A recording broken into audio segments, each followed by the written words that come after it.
সাল্লাল্লাহু আলাইহি ওয়াসাল্লাম ইমামে পাক ইমামে হুসাইনকে সবথেকে বেশি ভালোবাসতেন।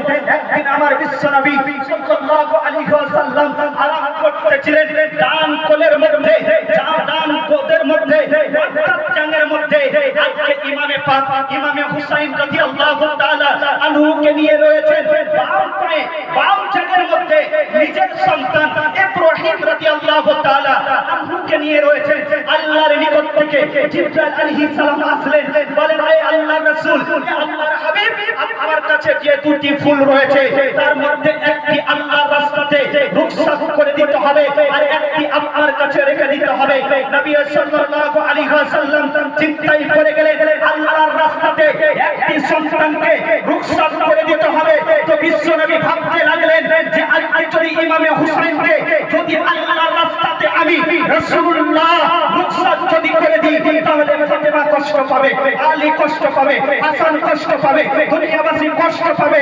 আর আজকে যদি আমার নিজের সন্তানকে যদি আল্লাহর রাস্তাতে রুখসাত যদি করে দিই তাহলে আমি একাকী কষ্ট পাবো আর আমি রাসূলুল্লাহ আমার নিজের কষ্টকে আমি নিজে নবী সাল্লাল্লাহু আলাইহি ওয়াসাল্লাম বললেন, জিবরাইল যাও আমার সন্তানকে রুখসাত করে দাও ইমামে হুসাইনের জন্য। এই বলার পরে 3 দিন পরে ইব্রাহিম রাদিয়াল্লাহু তাআলা আনহু নবী সাল্লাল্লাহু আলাইহি ওয়াসাল্লাম যখন ইমামে হুসাইনকে সঙ্গে নিয়ে কোন জায়গাতে যেতেন, সাহাবীদের মাঝে যাওয়ার পরে বলতেন, এ সাহাবীরা শুনো।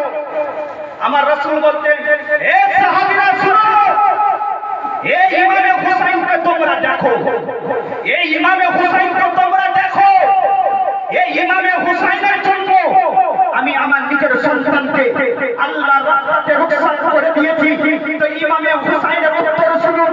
আজকে 10 মুহররমের দিনে কারবালার ময়দানে যাওয়ার পরে আজকে ইমামে হুসাইন বলেন, হে আমার নানা জান, তুমি তোমার সন্তানকে রুখসাত করার পরে সাহাবীদেরকে বলেছিলে যে আজকে এই হুসাইনের জন্য ইব্রাহিমকে আজকে রুখসাত করেছি, আজকে আমার সমস্ত পরিবারকে কারবালার ময়দানে শহীদ করানোর পরে তোমার ইসলামকে আমি হুসাইন জীবিত করে দেব।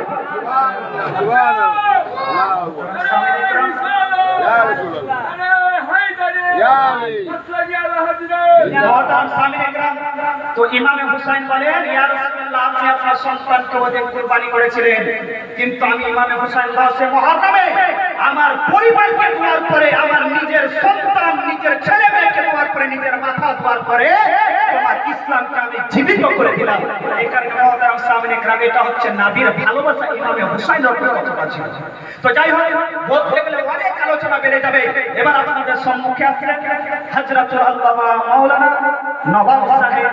তিনার ইস্তেকবালের জন্য একবার জোরে সোরে করে নারে দিন, নারে তাকবীর, নারে রিসালাত, মাসলাকে আলা হযরত, মাসলাকে আলা হযরত শুহাদায়ে কারবালা, শুহাদায়ে কারবালা, সরজমিনে শ্রীরামপুর যুব কমিটি।